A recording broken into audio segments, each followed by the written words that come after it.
సఫలం చేస్తుంది. మీరు సంతోషంగా బయటికి వెళ్తారు. దేవుని స్తోత్రం.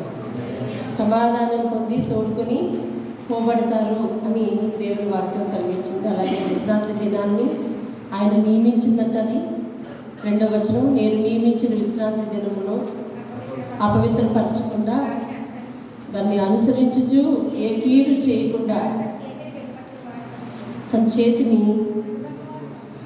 బెగబట్టువాడు ధన్యుడు. ఆ ప్రకారం చేసి రూఢిగా గైకొను నరుడు ధన్యుడు అని కూడా చెప్పడం జరిగింది. అలాగే 6వ వచనం, విశ్రాంతి దినాన్ని అపవిత్రపరచకుండా ఆచరించుచు నా నిబంధనను ఆధారం చేసుకుని యెహోవాకు దాసులై యెహోవా నామమును ప్రేమించుచు ఆయనకు పరిచర్య చేయవలనని ఆయన పక్షంలో చేరు అన్యులకు నా పరిశుద్ధ పర్వతాన్ని తోడుకొని వచ్చును. నా ప్రార్థన మందిరంలో వారిని ఆనందింపజేస్తాను. అలాగే బలిపీఠం మీద వారు అర్పించు దహన బలులన్నిటికీ కూడా నేను అంగీకారం చూపిస్తాను.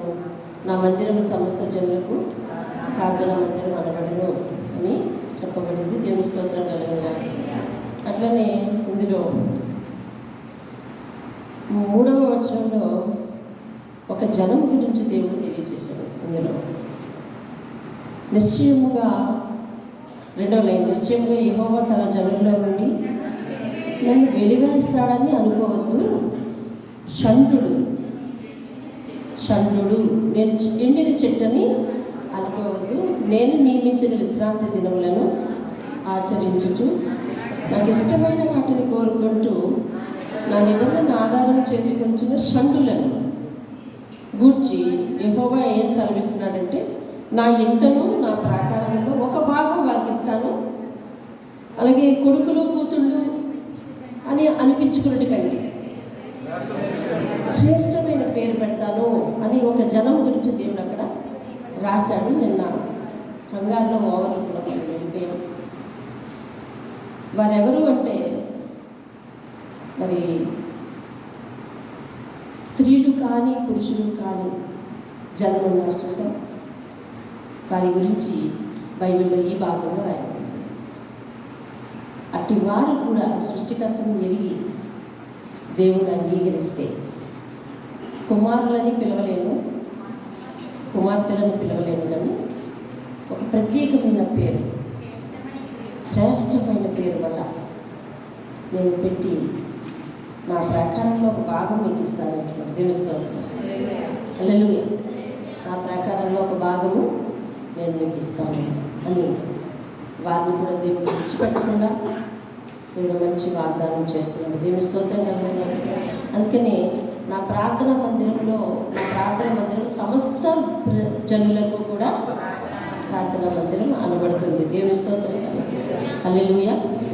అలాగనే మరి నీతిమంతులు కొనుక్కోబడుట చూసి మనసులో తెచ్చుకోవట్లేదు. మీరు ఏదేదో మాట్లాడుతున్నారు కాబట్టి మీరు నాకు భయపడట్లేదు, నేను మౌనంగా ఉండటం బట్టి కదా అని చెప్తూ నన్ను నమ్ముకుని వారి దేశాన్ని స్వతంత్రించుకుంటారు, పరలోకాన్ని స్వతంత్రించుకుంటారు, పరిశుద్ధ పర్వతాన్ని స్వాధీనపరుచుకుంటారు. నేను మహోన్నతుడు, మహాగరుడు, పరిశుద్ధ దేవుడు, నిత్య నివాసన అయ్యుండి కూడా మరి వినయం గలవారి యొద్దను, దీన మనసు గలవారి యొద్దను నేను నివాసము చేసేదను. నేను నిత్యము పోరాడవాడిని కాను అని చెప్పి 18వ వచనం, వాళ్ళ ప్రవర్తన చూస్తాను, వారిని స్వస్థపరుస్తాను, వాళ్ళని నడిపిస్తాను, వాళ్ళని దుఃఖించి వాళ్ళని ఓదార్స్తాను, వాళ్ళు కృతజ్ఞతాన్ని పుట్టిస్తాను.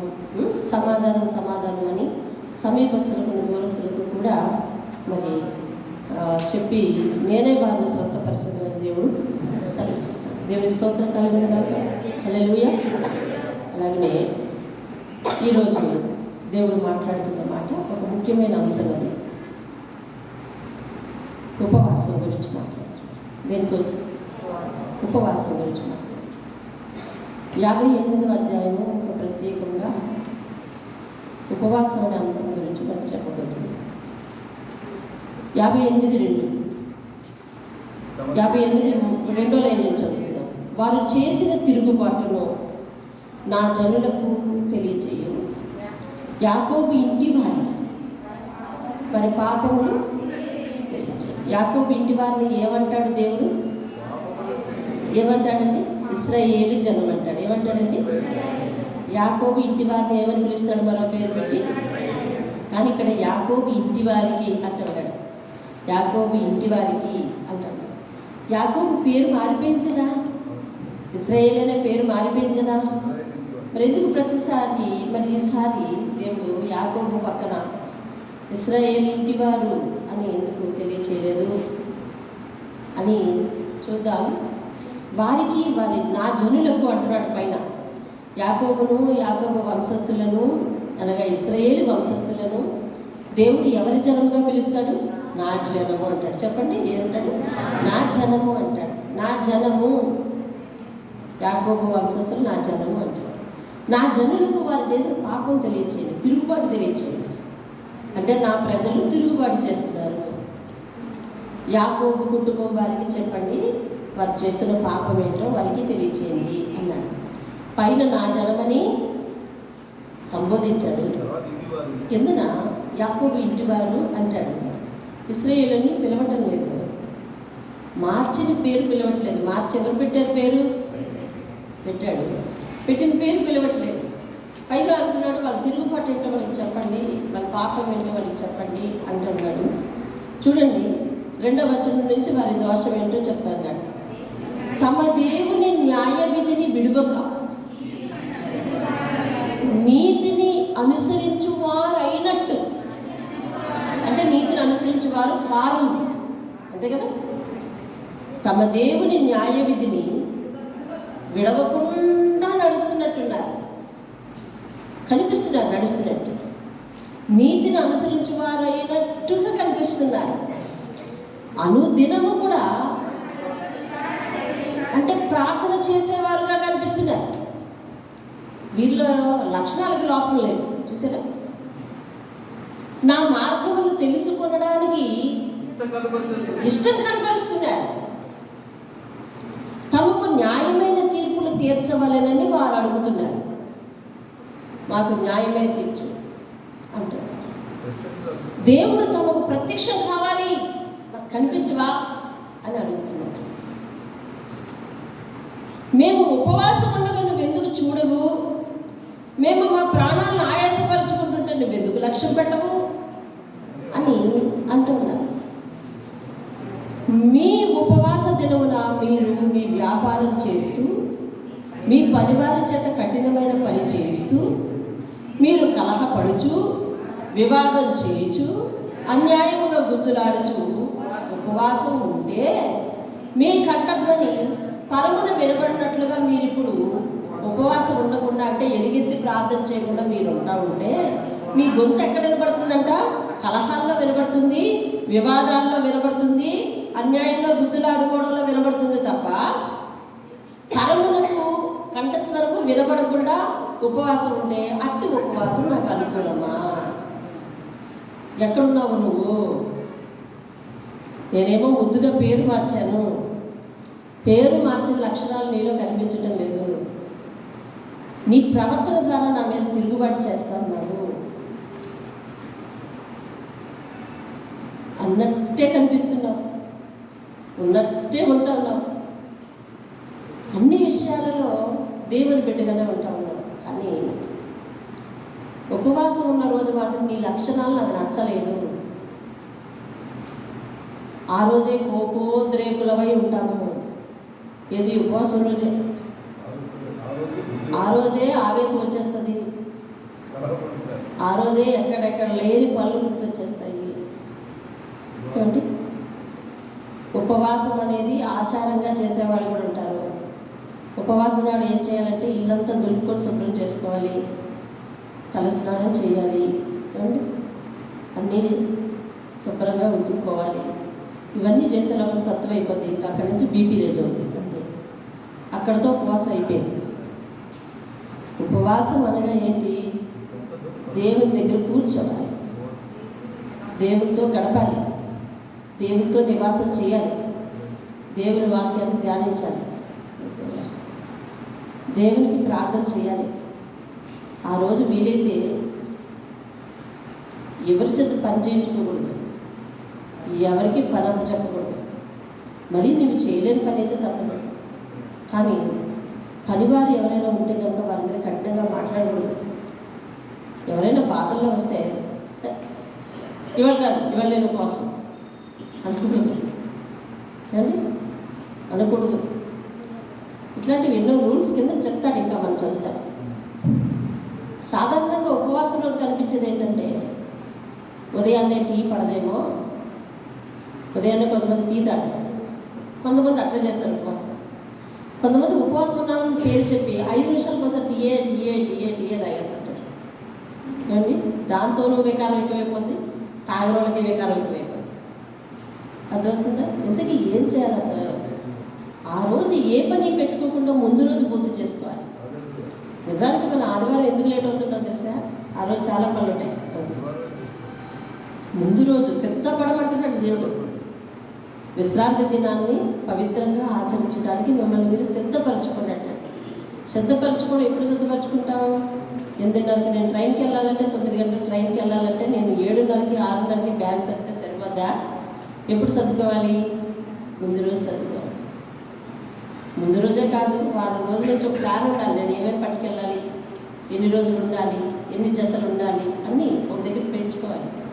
అప్పుడు అవన్నీ బ్యాగ్లో పెట్టేది ఎప్పుడు శనివారం చేయాలి. అప్పుడు ఆదివారం ప్రయాణానికి బాగుంటుంది. అది కాదు, ఇది కాదు. మీకు ఒక విషయం చెప్పుకుంటాను. నేను అంతకుముందు ఒకసారి ఒకళ్ళు చర్చికి రావడం మానేశారు. ఏమమ్మా చర్చికి రాలేదు అంట అడిగారు. అడిగితే ఏముందంటే ప్రార్థన మొదలు బయలుదేరేటప్పుడే పెద్ద గొడవ అండి అని. ఏం గొడవ? ఇస్త్రీ చొక్కా కనిపించలేదని గొడవ. ముందు రోజు పెట్టుకోలేదు, ఇస్త్రీ చొక్కా కనిపించలేదంటే ఆ చొక్కా కనిపించదు, ట్యాక్ నేను రాను వేసుకొని అది వేసుకుంటేనే వస్తానన్నాడంట. కాబట్టి ఈ గొడవడతా కూర్చుంది. ఇస్త్రీ చొక్కా ఉంటేనే దేవుని దగ్గరికి వస్తావా లేకపోతే రావా ఏమండి? అది ఉంటేనే వస్తానని ఆయన గొడవ పెట్టుకుంటాడు. మొత్తానికి ఇద్దరు కలిపి అనేసి బాగుంది కదా. ఉపవాసం ఉన్న రోజు అసలు నువ్వే పని పెట్టుకోకూడదు. ఉదయం లేచినామంటే కాలకృత్యాలు తీర్చుకుని ఆయన దగ్గర కూర్చుండేలా ఉండాలి. అంత మాత్రం చేత ఇంటిలో నీ మీద ఆధారపడిన వాళ్ళకి బొవ్వ ఉండద్దు, పాలు కాయద్దు, వాళ్ళందరికీ ఎండబెట్టే ఏ పని చేయొద్దన లేదు. అర్థమైందా? అది కూడా చాలా తప్పు. బాధ్యతలు విస్మరించడం ప్రథమ పాపం. ఎవరెవరికి ఏమేం చేయాలో అవి ఆ రోజు సులువుగా చేయడానికి వీలుగా ముందు రోజు ఏర్పాటు చేసుకుని ఎవరికి ఏం పెట్టాలో నువ్వు ఉపవాసం అంతే. ఉపవాసం అనగా అన్నం మానేయటం అనే అర్థం దగ్గర నుంచి మనం బయటకు వచ్చేయాలి. ఉపవాసం అంటే ఏంటండి?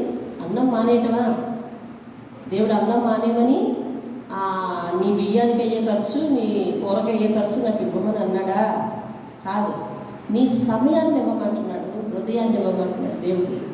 ఆ రోజు ఏవేవో మనసులో పెట్టుకుని ఏవేవో ఆ పని ఉంది, ఈ పని ఉంది, ఈ పని ఉంది, ఆ పని ఉంది, అది ఆగిపోయింది, ఇది ఆగిపోయింది అని అలా చేయకూడదు. అలా ఆచారంగా చేయకూడదు.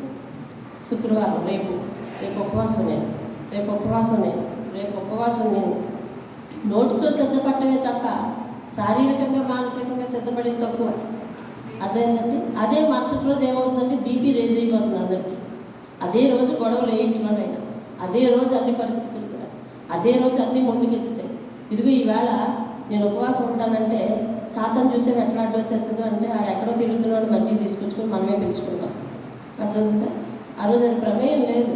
నువ్వు ఉపవాసం ఉంటున్నావు అంటే అసలు రాడు మీ ఇంటికి, అతడా రాడు. కానీ ఆడిని పిలుచుకుని మళ్ళీ మధ్యలో పెట్టుకొని గొడవలాడుకోవడం ఇవన్నీ నాకు ఇష్టం లేదు. ఇలాంటివన్నీ మీరు అలాంటి ఉపవాసం చేస్తే నాకు అనుకూలమా అని అడుగుతున్నాడు. అందుకనే యాకోబుని ఇశ్రాయేలు అని పిలవలేదు. దేవునితో సహవాసం చేసే ఆ కొద్ది సమయం దేవుని విషయంలో నమ్మకంగా ఉండకపోతే ఆయనకి కోపం వస్తుంది. కాబట్టి ముద్దు పేర్లు పెట్టి పిలవడం. ఇశ్రాయేలు అనేది యాకోబుకి ఏ పేరు? ఆయన పెట్టిన పేరు. అవునా? అసలు పేరు మానేసి నా సొంత పేరు పెట్టుకున్నానంటే నీ పేరు ఏదో కానీ బుజ్జమ్మని పిలుస్తున్నారంటే కారణం ఏంటి? ముద్దు పేర్లు పెట్టి పిలవడం. అందుకనే ఇశ్రాయేలు అని పిలవలేదు. యాకోబు ఇంటి వారికి అది పాపం ఏంటో తెలియచేయి అని ప్రవక్త అయిన యెషయాకు చెప్తున్నాడు దేవుడు. ఏం చేస్తున్నారు అంటే అన్నీ అనుసరిస్తున్నట్టు కనపడుతున్నారు, కనపడుతున్నారంట. చూసారా? అంటే ఇప్పుడు దేవుడు దేనిని గమనిస్తున్నాడంటే హృదయాన్ని గమనిస్తున్నాడు. అర్థమవుతుందండి? దేన్ని గమనిస్తున్నాడంటే హృదయాన్ని గమనిస్తున్నాడు, తలంపులను గమనిస్తున్నాడు, ఏమండి, మానసిక ఉద్దేశాలను గమనిస్తున్నాడు, ఆయన పైన ఉన్న ఆశను గమనిస్తున్నాడు. అట్టి ఆశతో దేవుని దగ్గరికి వచ్చి నువ్వు ఉపవాసం చేయాలి. వీళ్ళు ఏం చేస్తున్నారంట? నీతిని అనుసరించి వారైనట్టు కనపడుతున్నారు, నా మార్గాలు తెలుసుకోవాలని ఇష్టం ఉన్నట్టు కనపడుతున్నారు, నాకు న్యాయమైన తీర్పు తీర్చు, నాకు ప్రత్యక్షమవు అంటారు. అలా అంటే నేను ప్రత్యక్షం అవుతాను, కానీ వాళ్ళ మనస్సు ఎట్లా ఉందో అని చెప్పి కింద నుంచి చెప్తున్నాడు. ఏమని? మేము ఉపవాసం ఉంటే నువ్వు ఎందుకు అసలు వచ్చి కనపడవు? మేమేమో మా ప్రాణాలను ఆయాసపరుచుకుంటున్నాం, తినడం మానేసి. ఇంత ఆయాసపరుచుకున్నా నువ్వెందుకు మమ్మల్ని లక్ష్య పెట్టట్లేదు? దావీదుకి తన సొంత కుమారుడు చనిపోయినప్పుడు, చనిపోయాడు. పాపం వల్ల వచ్చి జీతం మరణం అన్నట్టు కుమారుడు చనిపోయాడు. చనిపోతే దావీదు చాలా విలపించాడు. ఉపవాసం ఉన్నాడు, అన్నపానం పుచ్చుకోలేదు, నిద్ర లేదు, నేలను సాగిలి పడి యెహోవాను బతిమాలుకుంటున్నాడు. దేవుడు చెప్పాడు, ఇక ఆ బిడ్డ మరణించాడు అని చుట్టుపక్కల వాళ్ళు అనుకుంటూ ఉంటే ఆ గుసగుసలు విని వెంటనే దావీదు లేచిపోయి స్నానం చేసి రెడీ అయిపోయి వచ్చి అన్నం పెట్టి తింటున్నాడు. అవునా? అందరూ అనుకున్నారు, ఇదేంటి కొంచెం ఊపిరినంతవరకు ఏమో ప్రాధేయపడ్డాడు, ఇప్పుడు చనిపోయిన తర్వాత ఏమో ఏడవలేదు అంటే దావీదు అక్కడ సమాధానం చెప్తాడు. బైబిల్ చదవాలి, నా పాప కలుతున్నది కాబట్టి దేవుడు నాకు ఇలాంటి స్థితి నిర్ణయించాను. అతను బతుకున్నప్పుడు నేను బతిమాలుకున్నాను, ఇవ్వలేదు కాబట్టి అతను తీసుకున్నాడు అని చెప్తాను. సరే, ఏదేమైనప్పటికీ కూడా ఆయన దగ్గర బతిమాలుకోవడానికి, ఆయన పాదాలు పట్టుకోవడానికి, నువ్వు ఆయన పాదాలు చెంతగా చేరి ముందుగా నా పాపాలను క్షమించు అని అనుకున్నా నువ్వు ఎందుకు కనిపించవు? నువ్వు అసలు మాకు ఎందుకు ప్రత్యక్షం కావు? ఉదయం నుంచి ఉమ్ము కూడా మింగలేదు. ఇదంటే మీరు ప్రశ్న. మీ ఉపవాస దినమున మీరు వ్యాపారం చేస్తారు, మీ పనివారి చేత కఠినమైన పని చేస్తారు. చూసావా? దయచేసి ఎవరైనా పనివారిని పెట్టుకుంటారు, పనివారిని సంబోధించే విధానంలో కూడా చాలా తేడా ఉండాలి. అమ్మ బాబు అని సంబోధించాలంతే. అర్థమవుతుందా? చనువైతే ఎరా నాన్న అండల్లో తప్పలేదు, ఎరా నాన్న అండల్లో ముద్దుంది తప్ప నిర్లక్ష్యం లేదు. ఏమా అండల్లో తప్పు అని పిలవాలి, అంతేగాని ఓయ్ అట్లా పిలవద్దు. అర్థమవుతుందా? వాళ్ళు డ్యూటీ చేయడానికి వచ్చారు, అర్థమైందా? అక్కడ యజమాని నువ్వు కూడా పని చేయడానికి వెళ్తావు, అక్కడ యజమాని వేరు, అంతే. అంత తప్ప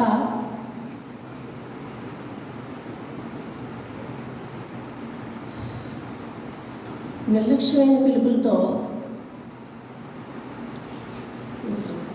పిలవడానికి వీల్లేదు, పిలవకూడదు. ఎంతగా నువ్వు వినయం చూపిస్తే అంతగా నీకు ప్రతిఫలం ఉంటుంది. నీ వినయానికి దేవుడు దీవిస్తాడు తప్ప నిన్ను నష్టం కలిగించడు అండి. అయితే ఆ పని వారి చేత కఠినమైన పని అంట. రోజు చేసే పని కంటే కఠినమైన పని ఏమో నాకు అర్థం కాలేదు. పని లేదా వాళ్ళ ప్రవృత్తి కఠినమైన పని చేయించడమేమో. అర్థమవుతుందా? ఎందుకు చేయడు అనే స్థితి ఉండకూడదు, చేయించుకోవాలంటే. అయితే ఆ రోజు పని చెప్పొద్దా, నువ్వు జీతాన్ని పెట్టుకోవద్దంటే కాదు, అలా కాదు. ఇక్కడ చెప్పింది ఏంటంటే కఠినమైన పని అని చెప్పాడు. ఏమని చెప్పాడు? కఠినమైన పని చేస్తాడు. అయితే మీ కంఠస్వరం పరమును వినపడట్లేదు, ప్రార్థన నాకు చేరట్లేదు, ఎంతసేపు కేకలు వినబడుతున్నాయి. ఏం కేకలు అంటే 4వ వచనంలో కేకలు చూడండి. కలహము, వివాదము, గుద్దులాట. అదేంటండి? శుక్రవారం రోజే పక్కింటి వాళ్ళతో గొడవ, శుక్రవారం కాకపోతే నువ్వు ఏ రోజు ఉపవాసాలు ఉంటావు ఆ రోజే పక్కింటితో గొడవ, ఆ రోజే ఇంట్లో పడితే గొడవ, ఆ రోజే పిల్లల మీద ఊ కేకలు. అలా ఏదో మనకు పూనకంపు ఉన్నట్టు మనం ఉండకూడదు. అదేందా అట్లాంటి ఉపవాసం నాకు అనుకూలమా? ఎక్కడ నోరు వినిపించాలో అక్కడ నోరు వినిపించట్లేదు, ఎక్కడ వినిపించకూడదు అక్కడ అరుస్తూ ఉన్నాము. నాకు అలాంటి ఉపవాసం అనుకూలమా అడుగుతూ ఉన్నాడు. కాబట్టి ఈరోజు దేవుడు ఆయనకు అనుకూలమైన ఉపవాసం కోసం మాట్లాడుతున్నాడు. ఏ ఉపవాసం అంటే అనుకూలమైన ఉపవాసం కోసం మాట్లాడుతున్నాడు. చూడండి ఎలాగంట చూసావా? 5వ వచనం, మనుష్యుడు తన ప్రాణమును బాధపరుచుకొనవలసిన దినము. అలా ఉంటుందా? ఎలా ఉంటుంది? కలహాలతో, వివాదముతో, గుద్దులాటతో, కఠినమైన పని చేస్తూ అలా ఉంటుందా? అది ఏదైనా తెలుసా? తన ప్రాణమును బాధపరుచుకోవలసిన దినం. ప్రాణాన్ని బాధపరచుకోవడం అంటే ఏంటి? ఎప్పుడైతే కొంచెం తిండికి దూరంగా ఉంటామో ఆత్మ నలుగుద్ది. అప్పుడు దేవుని దగ్గర కన్నీరు గార్చి ప్రార్థన చేస్తాం. పశ్చాత్తాపడేటప్పుడు ఏమవుతుంది? ఆత్మ నలుగుతుంది. పశ్చాత్తాపడేటప్పుడు ఏమవుతుందమ్మా? బాధ వస్తుంది కదా. బాధపరుచుకోవలసిన దినము. చూడండి, మనము వాక్యాలు చాలాసార్లు దేవుడు మనతో మాట్లాడినప్పుడు వారి దేశం మీదకి వారికి ఉగ్రత వస్తుందని అంటే వెంటనే వాళ్ళు ఏం చేశారు తెలుసా? గోలు కట్టుకొని ఉపవాసం చేశారు. ఆ ఉపవాసం చేసినప్పుడు వారు ఏం తీసుకోలేదు, తను ఎక్కడికి వెళ్ళలేదు, ఏది తిరగలేదు, పక్కలతో గొడవలు పెట్టుకోలేదు. ఎందుకంటే అప్పటికి వాళ్ళ కబురు ఏమైనా వచ్చిందంటే ఈ దేశం నాశనం అయిపోతుంది అని వచ్చింది కాబట్టి అలాంటివి ఏం చేయలేదు. పడితే దేవుడు ఒకవేళ జాలి తెలిసి మన మీద కనికరం చూపిస్తాడేమో అని మోకరించారు. అలాగనే దేవుడు అయ్యో వీళ్ళందరూ ఏడ్చి ప్రార్థన చేస్తున్నారు కాబట్టి నేను వీళ్ళ మీదకి రావాలి అని వస్తుంది అని చెప్పిన కీడును నేను వాళ్ళ మీదకి రానివ్వను అని చేయి వెనక్కి తీసుకున్నాను. ఏమండి? అలా చాలా సందర్భాలలో ఉపవాస ప్రార్థన నెరవేరినట్టు, వారి జీవితాల్లో విజయాన్ని ఇచ్చినట్టు, వారి యుద్ధాలు గెలిచినట్టు, వారి మనసులో మనశ్శాంతి పొందినట్టు చూశాను. అంటే ఉపవాస ప్రార్థన నీకు జయం తీసుకురావాలే కానీ ఉపవాసానికి ముందు గొడవలు పెంచేది, ఉపవాసం తర్వాత నీకు నీరసం మిగిల్చేది, ఆ తర్వాత అందరి ముఖాలు చెదరదీసేదిగా ఉండకూడదు. ఉపవాసం అంటే అర్థమవుతుందా? ఇటువంటి ఉపవాసం ఇళ్లలో చేయకూడదు మనము, ఇటువంటి ఉపవాసం సంఘాల్లో చేయకూడదు మనము. అందులోనూ మత్తయి సువార్త 6వ అధ్యాయంలో చెప్తాడు, మీరు ఉపవాసం ఉండినప్పుడు మీ ముఖంలో వికారం చేసుకొని, అంటే ఎప్పుడైతే తిండిని మానుతున్నారో, ఎప్పుడైతే ఏదన్నా తీసుకోవటం మానేస్తున్నారో ఇంక అక్కడి నుంచి మీ ముఖం వాడిపోద్ది. వాడిపోయిన కాడి నుంచి మీరు వికారంగా కనబడతారు. కనిపించిన వాళ్ళ ఏ అర్థం ఈరోజు అంటే నేను ఇవాళ ఉపవాసం, ఈ అన్న అలా ఉన్నావు ఈరోజు నేను ఇవాళ ఉపవాసం, ఈ అమ్మ అలా ఉన్నావు ఈరోజు ఇవాళ ఉపవాసం అదే చెప్తాను. అడిగిన వాళ్ళందరికీ చెప్పడానికి కాసింత ఇలాగా ఉండకూడదు చెప్తాను. ఎన్ని రూల్స్ చూడండి, ఇంకా చాలా సమయం అయిపోతుంది. మనుషుడు తన ప్రాణమును బాధపరచుకోవలసిన దినం అడిత, ఒకడు జమ్ము వలె తల వంచుకుని నూనె పట్టుకుని బూడిద పరుచుకుని కూర్చుంటే ఉపవాసమా అంటే తల వంచుకొని గోనెపట్టు కట్టుకుని బూడిదలో, అంటే అది వరకు ఉపవాసం ఉండేవాళ్ళు ఎట్లా చేసేవారు తెలుసా? తగ్గింపు జీవితానికి, పశ్చాత్తాప జీవితానికి సూచనగా బూడిదలో కూర్చుండేవాళ్ళు. సింహాసనాలు వదిలేసి, మంచి ప్లేస్ వదిలేసి, కుర్చీలు వదిలేసి అట్లాంటి చోట కూర్చుండేవారు. అంటే కూర్చుండడమే ఉపవాసమా? పశ్చాత్తాపడి ప్రార్థన చేయడం ఉపవాసమా? పశ్చాత్తాపడి ప్రార్థన చేయడం. ఇక్కడ ఏమంటాడంటే కూర్చున్నావు బాగానే ఉంది, తల దించుకున్నావు బాగానే ఉంది, గోనెపట్టు కట్టుకున్నావు బాగానే ఉంది, బూడిదలో కూర్చున్నావు బాగానే ఉంది, ఏమండి ఇవన్నీ బాగానే ఉన్నాయి. అదా నాకు కావాల్సిన ఉపవాసం అడుగుతున్నాడు. అంటే ఇది నచ్చలేదు ఆయన. చూసాను కంఠస్వరం ఎక్కడ వినపడాలంటున్నాడు? పరమను వినపడాలి. రూపానికి మాత్రమే తగ్గించుకుని ఉన్నట్టుగా ఉంటున్నావు, అంతేగాని అరేంజ్మెంట్ అయితే బాగుంది అంటున్నాడు. అరేంజ్మెంట్ ఏంటి తెలుసు? ఉపవాసం ఉన్న రోజు ఈరోజు నేను ఉపవాసం ఉంటానని చెప్పి తలుపులు మూసేసి లోపల కూర్చుంటాను. అర్థమైందా? తలుపులు మూసేసి లోపల కూర్చుంటాం. ఇంట్లో పనులు అట్లనే ఉంటాయి. ఆడవాళ్ళు అయితే కొన్ని పనులు అట్లనే వదిలేస్తారు, ముఖ్యమైన పనులు ఏమండి. అవన్నీ కాదు, అది దీన్ని ఆటంకం పెట్టుకోకుండా ప్లాన్గా చేసుకోవాలి అంతా. ఇప్పుడు ఉపవాసం ఉన్న రోజు ఉండవలసినవి ఉండవు, తినడానికి దొరకదు అనే స్థితి ఇంట్లో రప్పించకూడదు.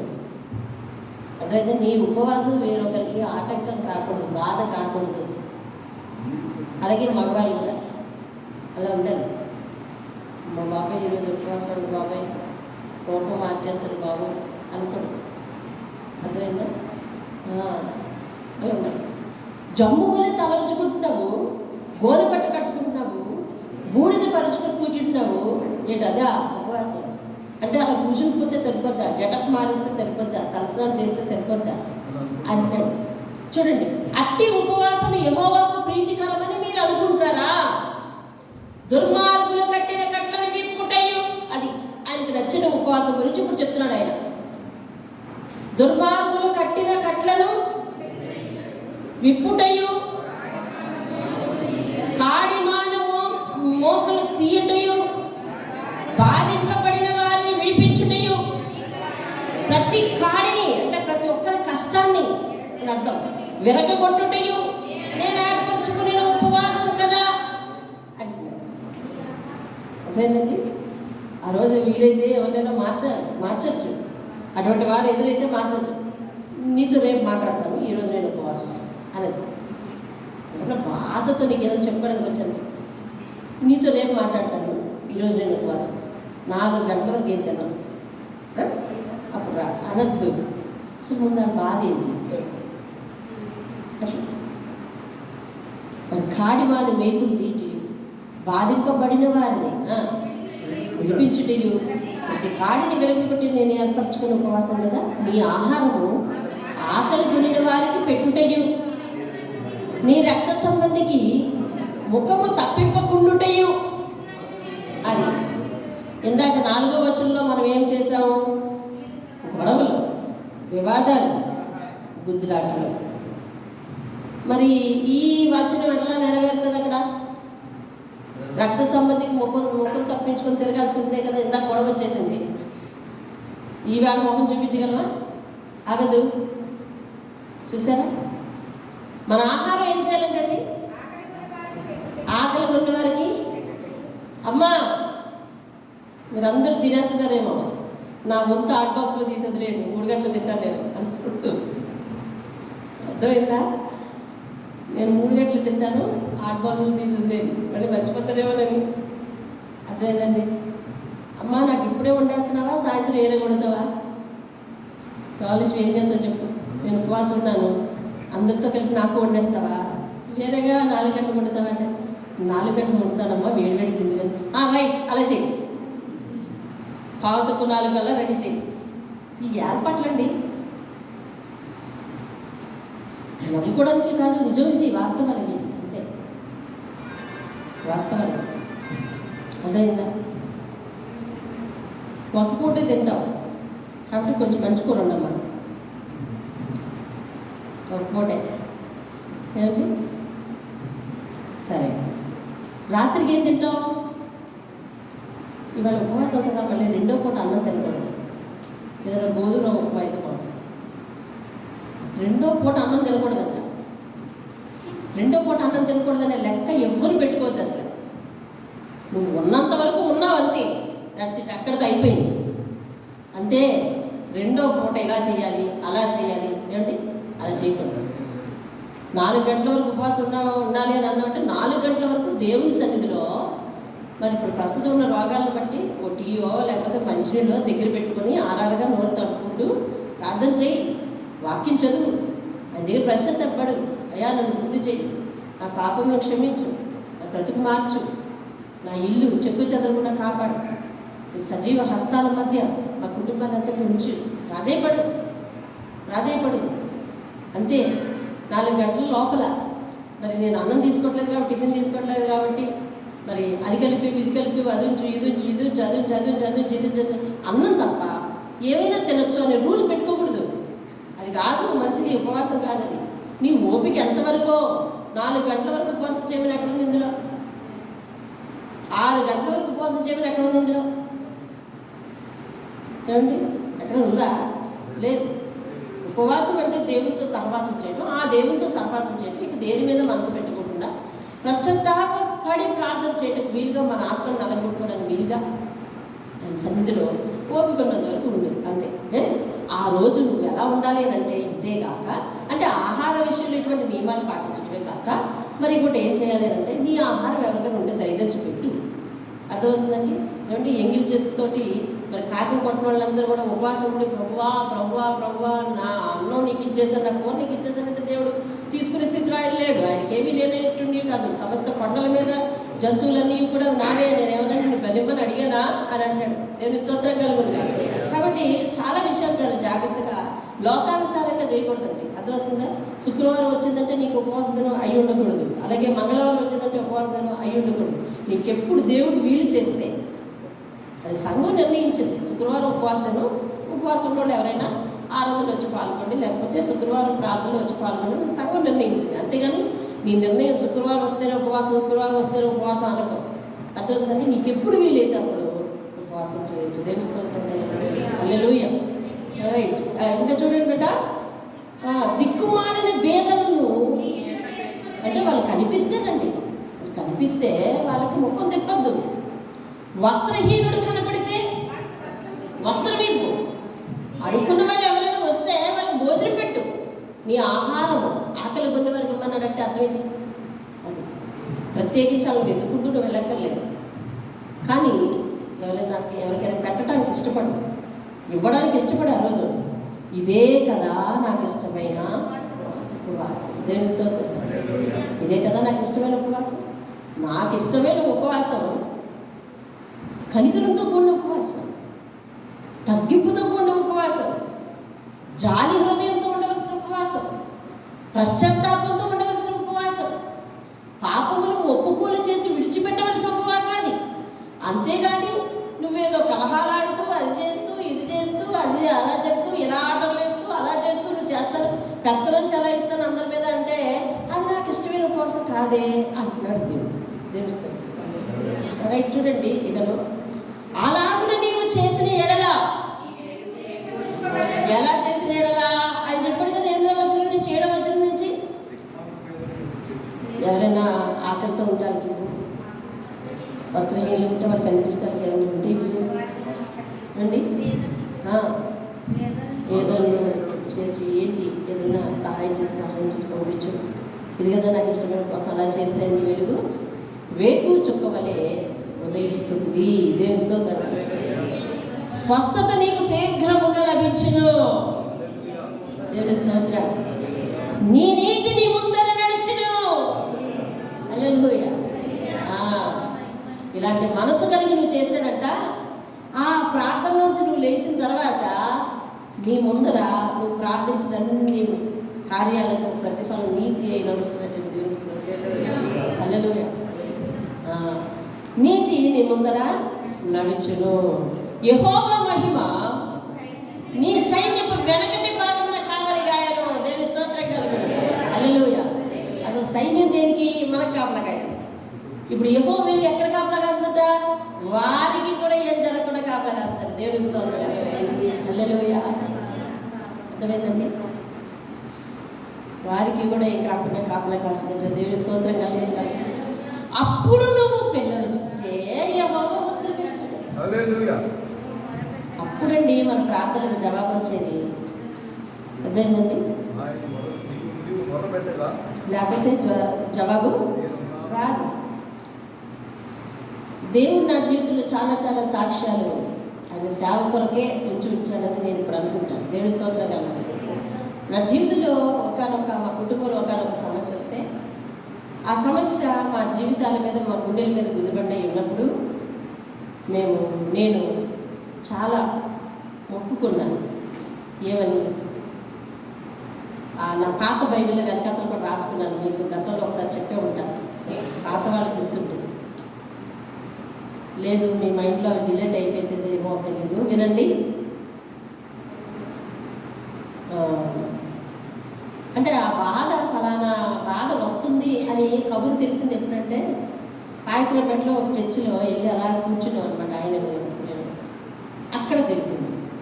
వెంటనే నేను అనుకున్నాను, అక్కడే మోకరించి ప్రభువా ఈ కష్టం కానీ పోతే ఈ స్థలంలో ఉండి ప్రార్థన చేస్తున్నాను కాబట్టి ఈ స్థలానికి వచ్చి నేను 1000 రూపాయలు కాను చేసుకుంటాను. అర్థమవుతుందా? ఈ మొక్కుబళ్ళు ఎక్కడ ఉంటాయండి? లోపల ఉంటాయి. ఆ తర్వాత 40 దినాలు ఉపవాసం ఉంటాను ఒక పూట. ఆ తర్వాత 10 రోజులు ఏమీ తినకుండా, ఘన పదార్థాలు ఏమీ తీసుకోకుండా ఉపవాసం ఉంటాను అనుకున్నాను. ఇవన్నీ ఒకేసారి చేసుకుని మొక్కుబడి అంటే సమస్య తీవ్రత అలాంటి. ఒక 2 రోజులు ఏమీ తీసుకోకుండా ఉపవాసం ఉంటాను. బైబిల్ అంతా చదివేస్తాను అండి. ఇట్లాంటివి ఇంకా ఏవేవో ఉన్నాయి, అవన్నీ చేసుకున్నాను. మీరు నమ్మరు, ఒకటొకటి ఏమండి ఒకటొకటి చెల్లిస్తున్నాం. అప్పట్లో మేము టీవీలో వాక్యం వస్తున్నప్పుడు ఉంటున్నప్పుడు జాన్ వెస్లీ గారి ప్రోగ్రాం, అది ఒక ప్రోగ్రాం ఖరీదు 12,000. లేని పరిస్థితిలో ఆ ప్రోగ్రాం నేను స్పాన్సర్ చేస్తానని మొక్కుకున్నాను. ఎందుకంటే ఆ టీవీలో సాక్ష్యాలు చెప్తుంటాను, నాకు పలానా బాధ ఉన్నప్పుడు నేను ఈ ప్రోగ్రామ్ని టెలికాస్ట్ చేయడానికి, స్పాన్సర్ చేయడానికి డబ్బులు వెచ్చిస్తే నాకు ఈ సమస్య పోయింది. అట్లాంటి వినిన ఆనవాళ్ళు ఉంది కదా, అందుకని ఈ సమస్య పోవాలని చెప్పి నేను 12,000 రూపాయలు పెట్టి స్పాన్సర్ చేస్తాను కదా. తీరా మేము స్పాన్సర్ చేసిన ప్రోగ్రామ్ అయితే టీవీలో వచ్చింది, కానీ అందులో చివరి మా పేరే పిలవలేదు. అందువల్ల మా పేరే పలకలేదు. వదిలేండి. ఇవన్నీ ఎందుకు చెప్తున్నామంటే ఒకటొకటి చెల్లిస్తూ బైబిల్ అట్ట వెనకాతలు రాసుకొని ప్రభువా నేను ఇది చెల్లించాను, అన్ని టిక్కులు పెట్టుకున్నాను. ఇకపోతే ఉండిపోయింది ఏమిటంటే అలా 1000 రూపాయలు ఉండిపోయింది. అది ఏమన్నాను నేను, ఆ సమస్య పోతే అక్కడికి వచ్చి వేస్తాను, అదే స్థలంలోకి వచ్చేస్తాను, గుర్తుండి వేస్తాను. ఈ బాధ అందుకే పోవట్లేదు. మొక్కుబళ్ళనే అయిపోయినాయి. ఎందుకే పోవట్లేదు.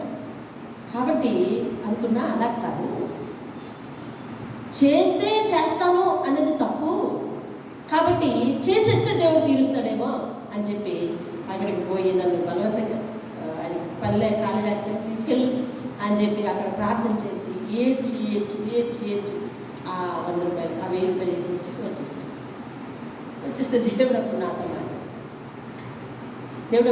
మాట్లాడుతున్నాడు. ఏమని తెలుసా, ఎన్నో మొక్కుబళ్ళు చెల్లిస్తూ ఉన్నాను, అసలు ఎందులో తగ్గించుకోవాలి, ఏం మార్చుకోవాలని అడిగేవారు.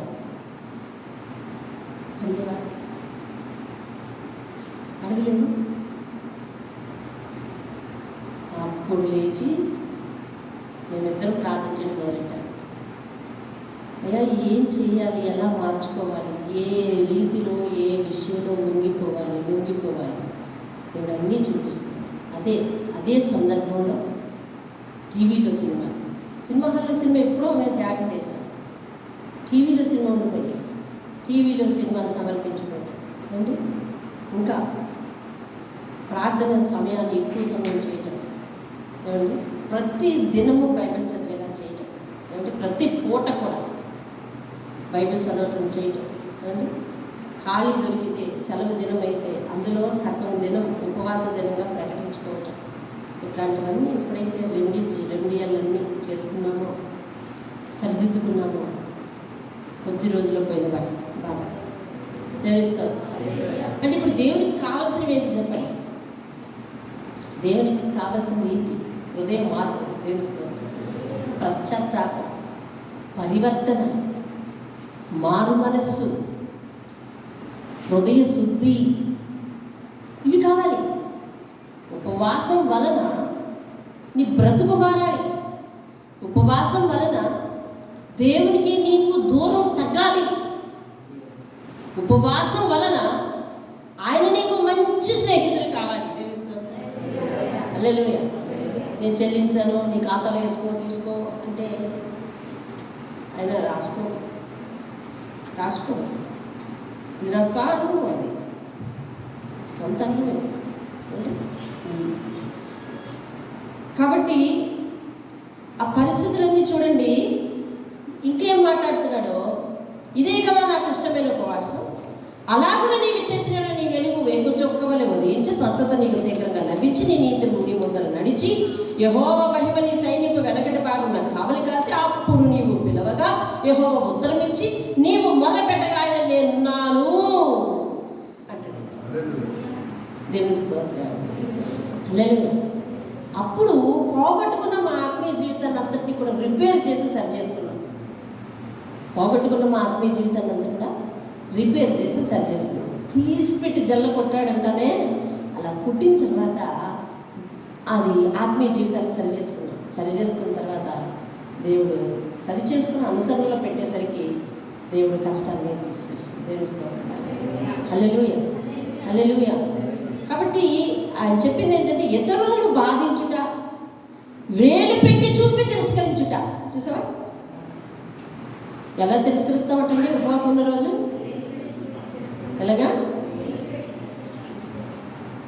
నువ్వే అంటూ ఉంటావు, లేదా నువ్వెవరు అంటూ ఉంటావు, లేదా ఇది భాష మారిపోతే వేరే విధంగా ఉంటుంది. నువ్వెవరు అనేది భాష మారిపోతే వేరే విధంగా ఉంటుంది. అర్థమైందండి? ఇట్లాంటి పదాలండి. చెడ్డదానిని బట్టి మాట్లాడుండి. చూసావా, నువ్వు మానేయాలి అంటున్నాడు. చెడు విషయాలు, వాళ్ళింట్లో విషయాలు ఏమండి, వాళ్ళింట్లో విషయాలు, వాళ్ళ వెనకటి జీవితం, ప్రస్తుతం గురించి ఏదో మాట కదిలింది అనుకోండి, సరే ఇప్పుడైతే ఇలా ఉన్నారు కానీ వాళ్ళ వెనకాల బతికేటో నీకు తెలుసా అంటే ఏంటి అంటారు అవసరం. ఇంక అక్కడి నుంచి చెత్త కూర్చుంటారు. ఇక ఉపవాసం పోయింది. నేను ఉపవాసం ఉందాం అనుకుంటానంటే మూసి పెట్టాలని వచ్చాడండి, సాతాను పంపినట్టు అంటున్నాను. నేను ఎవరు కనుకోమన్నారు, మాటలు తక్కువ చేసుకోవడానికి ప్రయత్నించాలి. ఆ సమయంలో ఎవరు వచ్చినా అర్థమైందండి. ఒకవేళ ఏదైనా సందర్భం వచ్చి ఎవరి విషయం కదిలిందనుకోండి, అలా ఇప్పుడు బాగానే ఉన్నారు అంతే. ఎలా వచ్చేసిందో దేవుడికి తెలియాలి అంటే ఇంకంతే అవతల ఆలోచించుకుంటా పోతాడు. ఎలా వచ్చేసిందో దేవుడికి తెలియాలంటే ఆలోచించుకుంటూ పోతాడు. అలా ఇప్పుడు అలాగే ఉన్నారు కానీ అలా వెనకటి జీవితం ఏంటో తెలుసా? అన్నామంటే ఇంకంతే, చెప్పేదాన్ని కదండి. ఉపవాసం అయిపోయింది. ప్రతి మాట నిన్న చెప్పాడు కదా, నీ నోటి మాట జాగ్రత్త ఉండాలి. నువ్వు మాట్లాడే ముందు భయపడవేంటి అసలు అడుగుతున్నాడు దేవుడు. మనిషిని అడిగినట్టు అడుగుతున్నాడు. మనిషితో మాట్లాడినట్టు మనిషితో మాట్లాడుతున్నాడు. నువ్వు అసలు నోరు తెరిచేటప్పుడు భయపడవేంటి అసలు అంటున్నాడు. భయపడవా అంటున్నాడు. కాబట్టి చెడ్డదానిని బట్టి మాట్లాడటం మానేసి ఆశించిన దానిని ఆకలి కొనిన వారికి ఇచ్చి శ్రమపడిన వారిని తృప్తిపరిచిన ఎడల చీకటిలో నీ వెలుగు ప్రకాశించును, అంధకారము నీకు మధ్యాహ్నము వలె ఉండును. యెహోవా నిన్ను నిత్యము నడిపించును, క్షామకాలమున అనగా కరువు కాలమున ఆయన నిన్ను తృప్తిపరిచి ఆపత్కాలమున నిన్ను తన పర్ణశాలలో దాచును అంటాడు కీర్తన గ్రంథంలో కదా. తృప్తిపరిచి నీ ఎముకలను బలపరచు, నీకు నీరు కట్టిన తోట వల్ల ఉంటావు తెలుస్తుంది. అంటే ఉపవాసం ఉంటే ఎండిపోవు. ఎట్లా ఉంటావమ్మా? నీరు కట్టిన తోట వల్ల ఉంటావు. దేవుని స్తోత్రం కలగ. హల్లెలూయా. ఉపవాసం ఉంటే ఎండిపోవు. ఆయనకు అనుకూలమైన ఉపవాసం చేస్తే నీరు కట్టిన తోట వల్ల ఉంటామంటండి. ఎప్పుడును ఉబుకుచుండు నీటి మూట వలె ఉండేదను. పూర్వకాలం నుండి పాడైపోయిన స్థలములన్నీ జనులు కట్టెదరు. అనేక తలముల క్రిందట పాడైపోయిన పునాదులు కూడా నువ్వు తిరిగి కడతావు. దేవుని స్తోత్రం కలుగు. అంటే ఏంటన్నమాట? పాడైపోయిన పునాది అంటే ఏంటండి? హృదయ స్థితి. ఇప్పుడు తిరిగి ఏం చేస్తామంట? కట్టుకుంటావు. బాగుంటుంది నూతన కట్టడం. దేవుని స్తోత్రం కలుగు.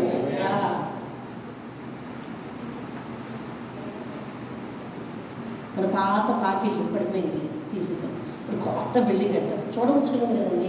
అట్లా మన పాత హృదయ స్థితి తీసేసి కొత్తగా కట్టుకుంటాం. ఏమండి? ఇంకా చూడండి, విరుగబడిన దానిని బాగు చేయవాడవనియో. ఎలాగట? విరుగబడిన దాన్ని బాగు చేయవాడవనియో, దేశంలో నివసించినట్లుగా త్రోవలు సిద్ధపరచబడవనియో నీకు పేరు పెట్టబడను. దేవుని స్తోత్రం చెప్పండి. అర్థమైంది ఎవరికైనా? ఏంటంట? నీ దగ్గరకు వస్తేనంట వాదార్పుతో మాట్లాడతామనే పేరు వస్తుంది నీకు.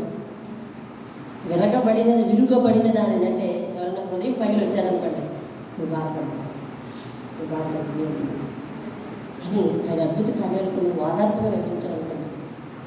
అర్థమైందా?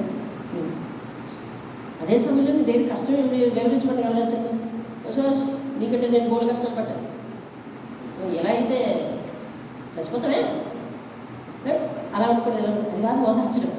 నువ్వు పడితే పడ్డావులే, నీ ఎక్స్పీరియన్స్ బంగారం అయిపోదు.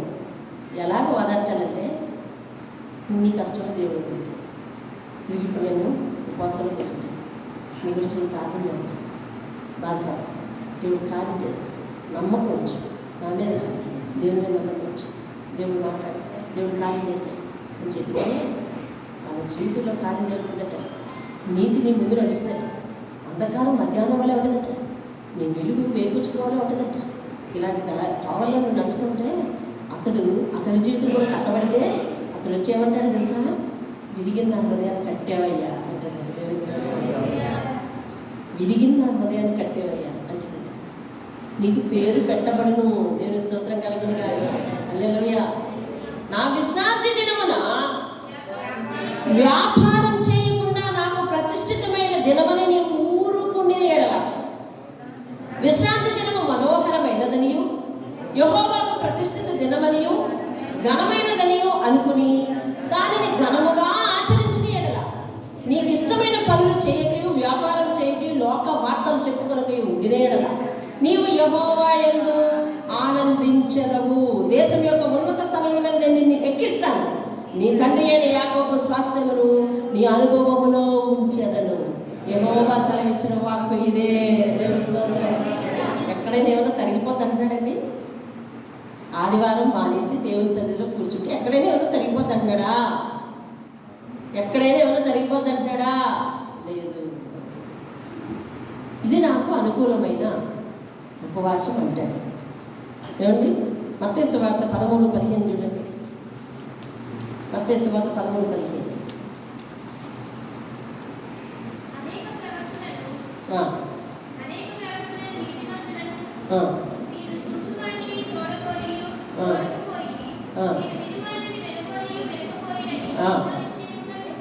అదే 15వ అధ్యాయం 7-9 చదువు. అదే మత్తయి 15 అధ్యాయం 7-9. మీరు మీ పారంపర్య ఆచార్యము నిమిత్తము దేవుని వాక్యము నిరర్ధకం చేస్తున్నారు. వేషధారులారా, ఈ ప్రజలు పెదవులతో కనపరుస్తున్నారు కానీ హృదయం నాకు చాలా దూరంగా ఉంది అంటున్నాడు. అంటే అతను చెప్పిన ఉపవాసం చేసిన వాళ్ళ గురించి దేవుడు మాట్లాడుతున్నాడు. ఎలాంటి ఉపవాసం చూసి అతను ఆశ్చర్యపోయాడు. చూసావా, ఇలాంటి ఉపవాసం నాకు కావాలి అంటున్నాడు కదా. వాళ్ళ గురించి మాట్లాడుతున్నాడు. ఏంటంటే ఆచారం చెప్పున, పారంపర్య ఆచారం చెప్పున ఇవాళ ఉండాలి ఉండాలి ఉండాలి అర్థమైందా? ఈరోజు ఉండాలి ఉండాలి ఉండాలి ఉపవాసం.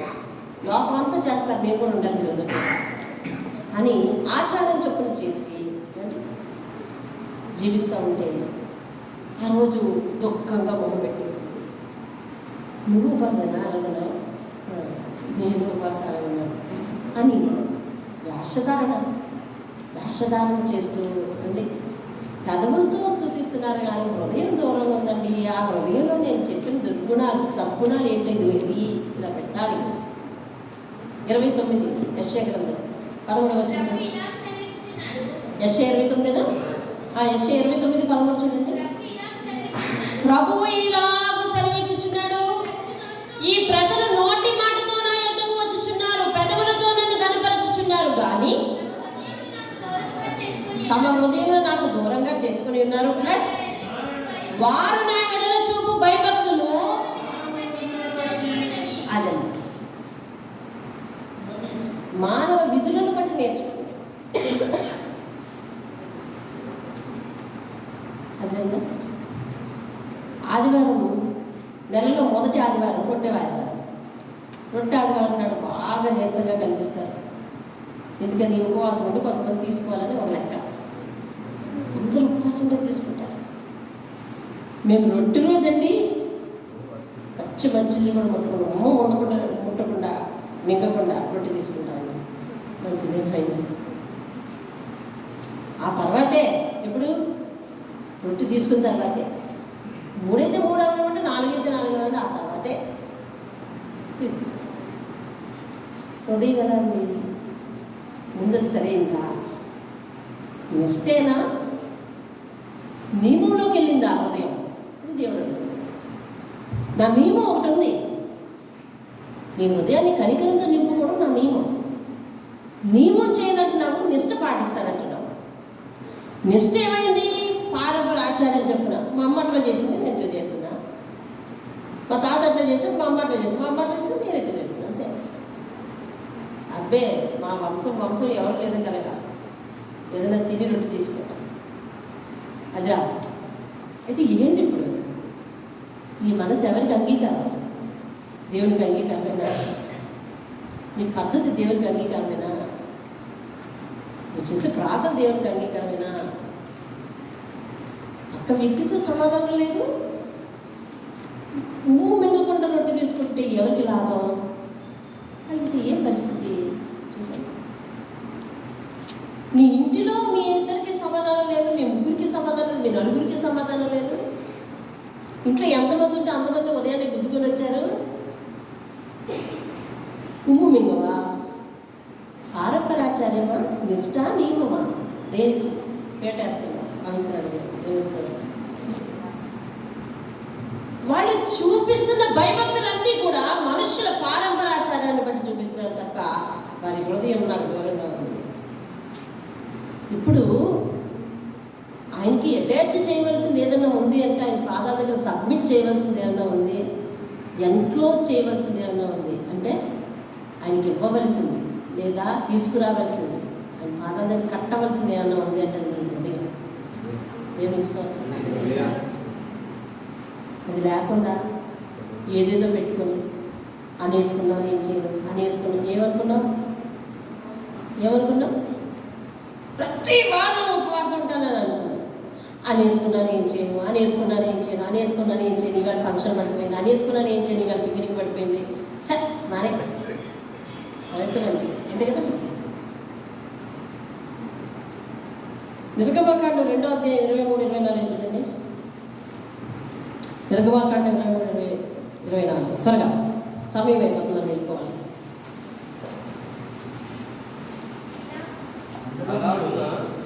అనేక దినములు జరిగిన మీదట ఐగుప్తు రాజు చనిపోయాను.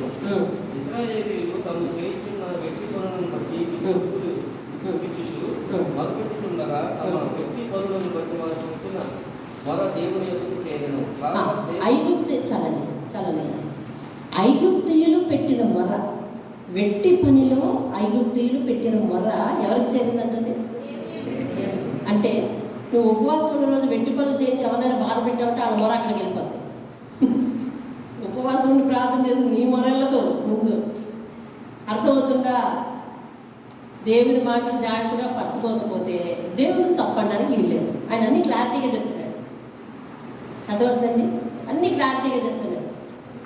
ఇదిగో ఈ పాలసీ తీసుకుంటే ఈ బోనస్ ఉంది, ఈ పాలసీ తీసుకుంటే ఈ బోనస్ ఉంది, ఈ పథకం తీసుకుంటే ఈ బోనస్ ఉంది అని చెప్తున్నాడు. అది ఏమండి? కాబట్టి జాగ్రత్తగా ఆలోచించకపోతే వాళ్ళు తప్పు. వాళ్ళు వెట్టి చాకరీ చేశారంట. వాళ్ళ మొర ఎక్కడికి వెళ్ళిందంటే, అంటే వెట్టి చాకరీ చేయించుకున్నాడు ఐగుప్తు రాజు అనుకోండి. చేయించుకున్నాడు ఎవరైనా మనకి మ్యాటర్ అనవసరం. వినండి, వెట్టి చాకరీ అనే పదం ఎప్పుడు వస్తుంది? చేయగలిగిన సమయం కంటే ఎక్కువ సమయం చేయించుకోవడం అంటే, అంతేనా? వితౌట్ పేమెంట్ ఓటీ అన్నమాట. ఓవర్ డ్యూటీ, అంతేనా? అవును, డబ్బులు లేవు, ఓవర్ డ్యూటీ. వాళ్ళ మొర ఎక్కడికి చేరిపోయిందంటే దేవుని దగ్గరికి చేరిపోయింది. అదే కఠినమైన పని, ఇందాక అన్నాడు కదా, కఠినమైన పని అన్నాడు కదా. ఆ కఠినమైన పని నువ్వు చేస్తే నీ ప్రార్థన ఆయన దగ్గరికి ఎంత తెలుసో తెలియదు, కానీ వాళ్ళ మొర వెళ్ళిపోతుందంట.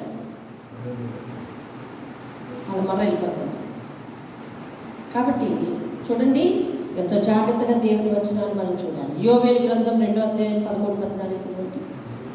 యోవేలు గ్రంథం దానియేలు తర్వాత ఉంటుంది, యెహెజ్కేలు తర్వాత హోషేయ తర్వాత యోవేలు.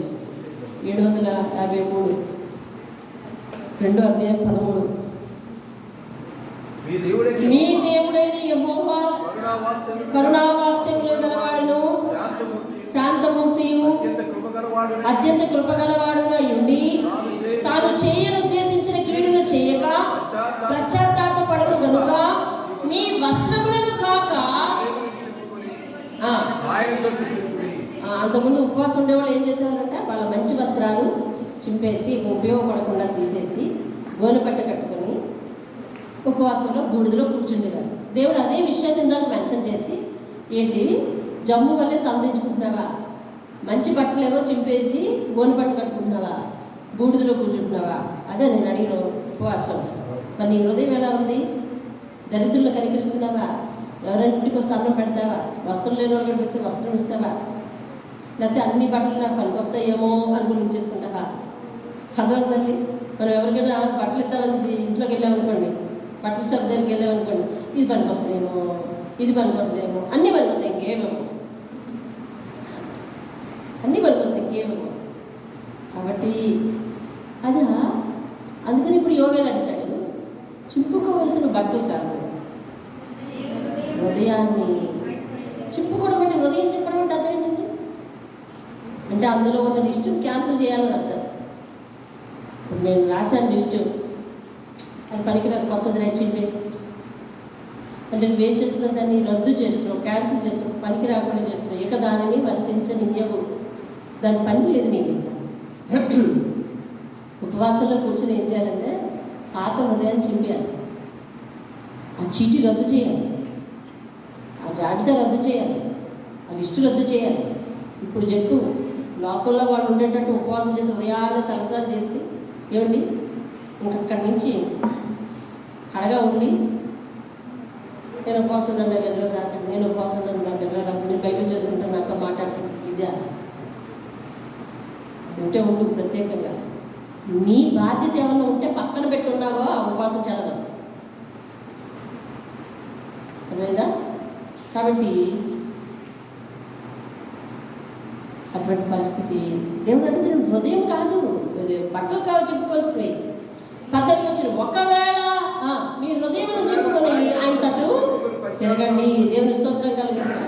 ఆయన అంటాడు, మీ దేవుడైన యెహోవా తగిన నైవేద్యం ప్రాణార్పణం మీకు దీవెనగా అనుగ్రహింపరని ఎవరు చెప్పగలరు? అనుగ్రహిస్తాడు అని చెప్తున్నాడు. దేవుని స్తోత్రం కలుగుతుంది. అలాగే మరి మేకా 3:4 చూడండి, మేకా అధ్యాయం 3:4, అది కూడా మీ హృదయం వారి హృదయం దూరంగా ఉన్నది అని మాట్లాడతాడు.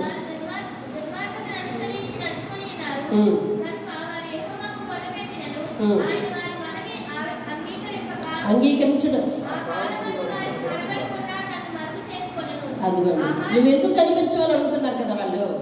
ఆ కాలం ముందు వారికి కనిపించకుండా ఏం చేస్తాడంటే మరుగు చేసుకుంటాడంట దేవుడు. అర్థమవుతుందండి?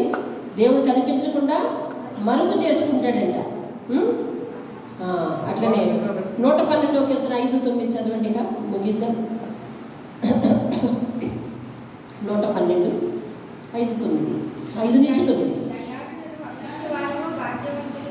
దయాళులను అప్పించువారును భాగ్యవంతులను న్యాయ విమర్శలో వారి వ్యాజ్యం గెలుచును, అటు వారు ఎప్పుడును కదిలింపబడరు. నీతిమంతులు నిత్యము జ్ఞాపకములో ఉందురు, వారి హృదయం యెహోవాను ఆశ్రయించి స్థిరముగా ఉండును. వాడు దుర్వార్తకు జడియడు, వారి మనసు స్థిరముగా ఉండును. తన శత్రువుల విషయమైన తన కోరిక నెరవేరే వరకు వాడు భయపడడు. వాడు దాతృత్వం కలిగి పేదలకు ఇచ్చును, వారి నీతి నిత్యము నిలిచును. వారి కొమ్ము ఘనత నుండి హెచ్చింపబడును. దేవుని స్తోత్రం కలుగును. హల్లెలూయా. ఆయన ఏం చెప్పాడు అని అంటే, దిక్కుమాలిన భేదాలను ఏంటన్నా చేర్చుకోమని చెప్పాడు కదా ఇందాక. దిక్కుమాలిన భేదాలను ధర్మశాస్త్రంలో కూడా రాయబడింది. ఎక్కడంటే ద్వితీయోపదేశకాండం 12వ అధ్యాయం చూడండి, 15వ అధ్యాయం చూడండి. ద్వితీయోపదేశకాండం 15వ అధ్యాయం ఇంచుమించు అధ్యాయం తట్లను రాసి ఉంటుంది. ముఖ్యంగా మనం 7వ వచనం చదివితే సరిపోతుంది అనుకుంటా. 7వ వచనం చదవండి. నీ దేవుడైన యెహోవా నీకిస్తున్న దేశంలో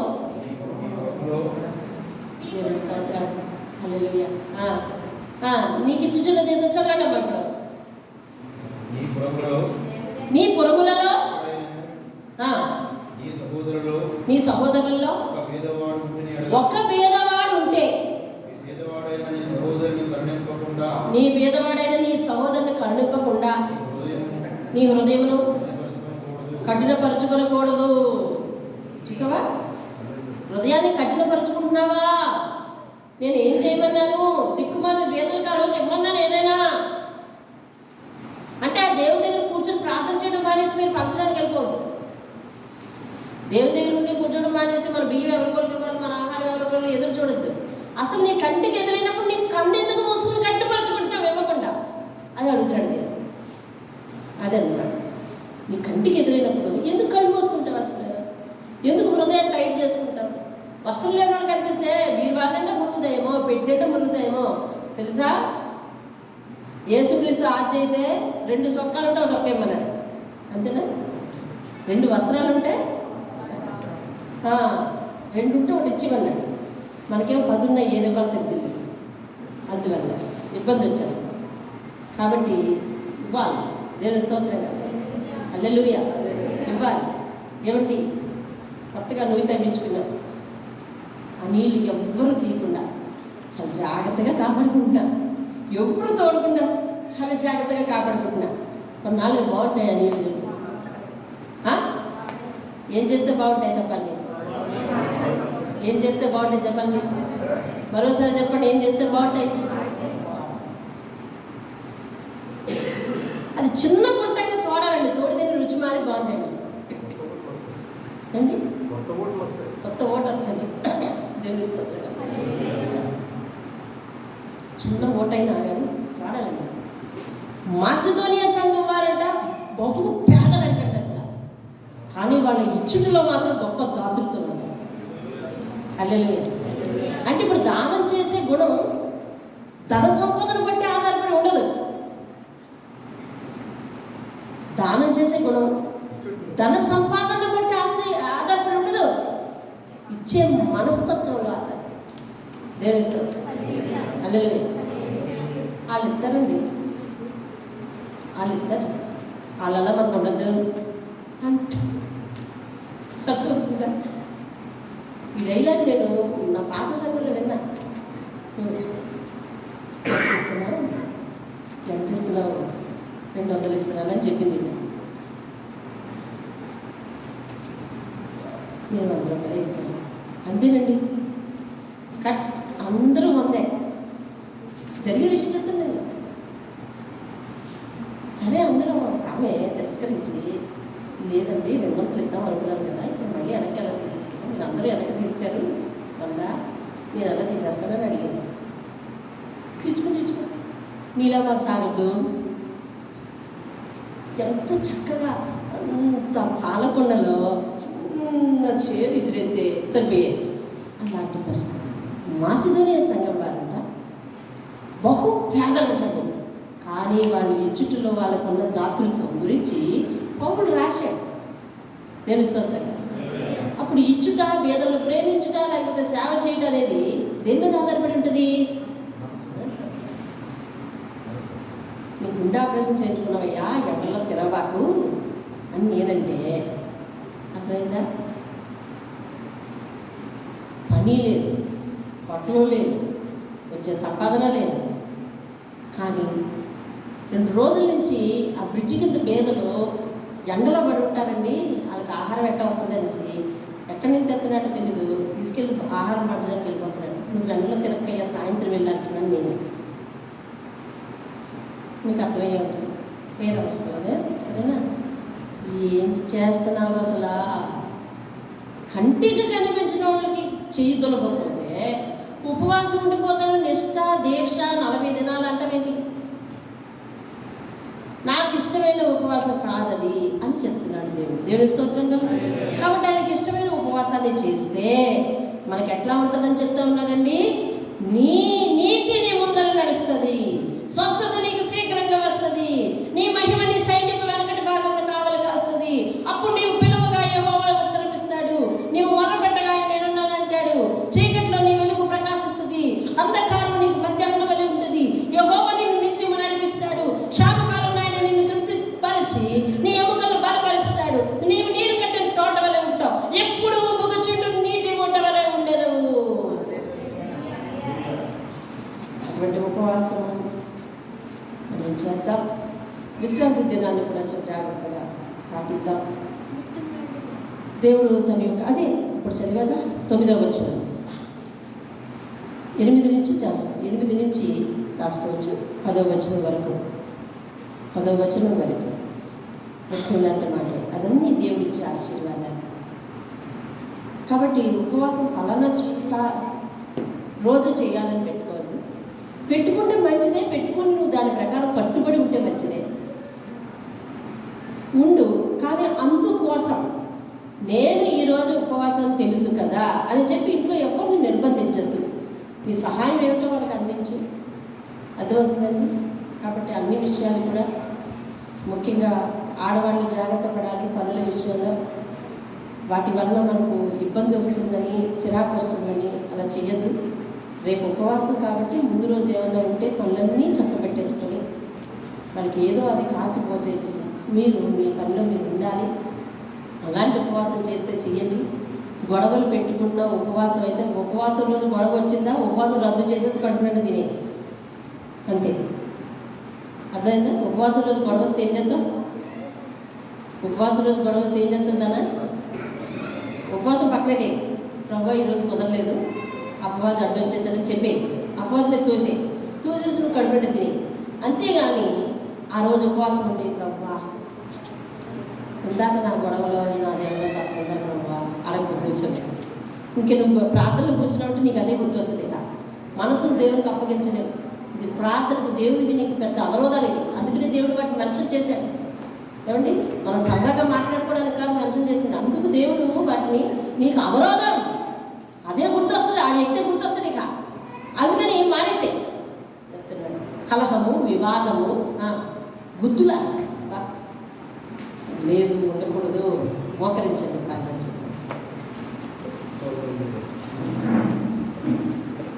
నీ ఓపిక ఏమిటో దేవుని చెప్పు, ఓపిక ప్రకారం ఉండదు. అంతే, ఆయన నిర్బంధించలేదు. నేను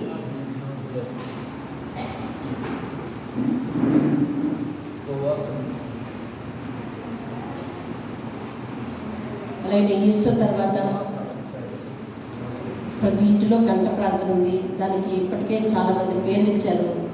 మిగిలిన వాళ్ళు కూడా పేర్లు ఇస్తే నేను రాసుకుంటాను, లేకపోతే మొదటి ఇచ్చిన ఆటల్లోనే జరిగిస్తాను. తర్వాత అలాగే అనుదినము ఆయన మందిరానికి వచ్చి ఆయన బలిపీఠాన్ని పలకరించి వెళ్ళే ఒక నిత్యము ఆయన కలుసుకునే స్థితిలో నువ్వు ఉంటే దేవుడు సంతోషిస్తానంటున్నాడు. ఈ సంవత్సరం ప్రార్థన చేస్తున్నాను. మోకరించండి. మహాగరుడమైన మా తండ్రి, నీ బంగారు పాదాలకు వందనాలు, స్తుతులు స్తోత్రాలు చెల్లిస్తున్నాను. మా జీవితాల్లో మీరు చేసిన గొప్ప కార్యాలను బట్టి వందనాలు. నీ దగ్గరకు వచ్చిన వారిని ఎవరిని తోసిపెట్టి తండ్రి, వారి భయాన్ని అభయానికి మార్చే దేవుడు అయ్యా తండ్రి, వారి దుఃఖాన్ని ఆయన సంతోషములకు మార్చే దేవుడు. నీ దగ్గరికి వస్తే సంతోషంగా తిరిగి వెళ్తారని చెప్పావు దేవానికి స్తోత్రాలయ్యా. అలాగే మీరు ఈరోజు మీకు అనుకూలమైన ఉపవాసం కోసం చెప్తా ఉన్నారు. అవును తండ్రి, నిజమే.